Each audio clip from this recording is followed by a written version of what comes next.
Your running mate, Governor Pence, pledged on Sunday that he and you, his words, will absolutely accept the result of this election. Today, your daughter Ivanka said the same thing. I want to ask you here on the stage tonight, do you make the same commitment that you will absolutely, sir, that you will absolutely accept the result of this election? I will look at it at the time. I'm not looking at anything now. I'll look at it at the time.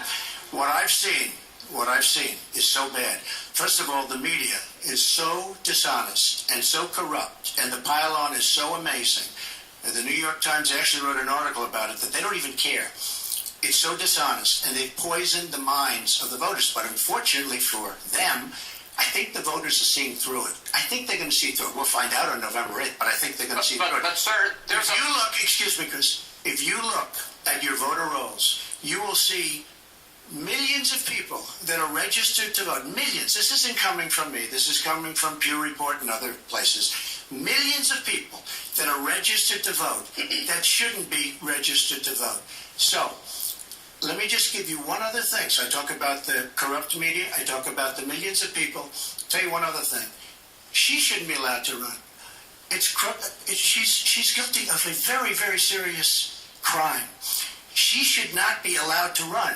And just in that respect, I say it's rigged. Because she should never, Chris, she should never have been allowed to run for the presidency based on what she did with emails and so many other things. But, sir, there is a tradition in this country. In fact, one of the prides of this country is the peaceful transition of power, and that no matter how hard fought a campaign is, that at the end of the campaign, that the loser concedes to the winner. Not saying that you're necessarily going to be the loser or the winner, but that the loser concedes to the winner, and that the country comes together in part for the good of the country. Are you saying you're not prepared now to commit to that principle? What I'm saying is that I will tell you at the time. I'll keep you in suspense. Well, Chris, let me respond to that, because that's horrifying.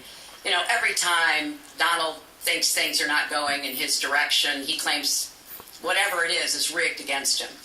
The FBI conducted a year-long investigation into my emails. They concluded there was no case. He said the FBI was rigged.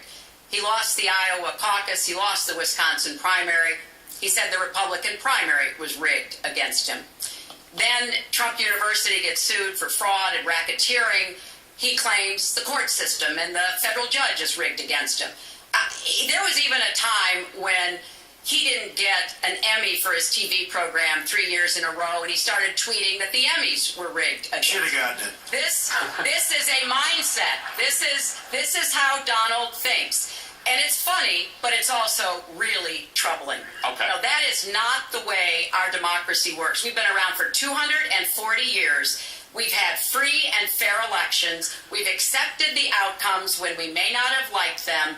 And that is what must be expected of anyone standing on a debate stage during a general election. You know, President Obama said the other day, when you're whining before the game is even finished, it just shows you're not up to doing the job. And let's be clear about what he is saying and what that means. He is denigrating, he's talking down our democracy. And I, for one, am appalled that somebody who is the nominee of one of our two major parties would take that kind of position. I think what the FBI did and what the Department of Justice did, including meeting with her husband, the Attorney General, on the back of an airplane on the tarmac in Arizona, I think it's disgraceful.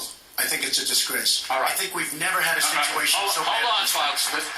This doesn't do any good for anyone. Let's please continue the debate, and let's move on to the subject of foreign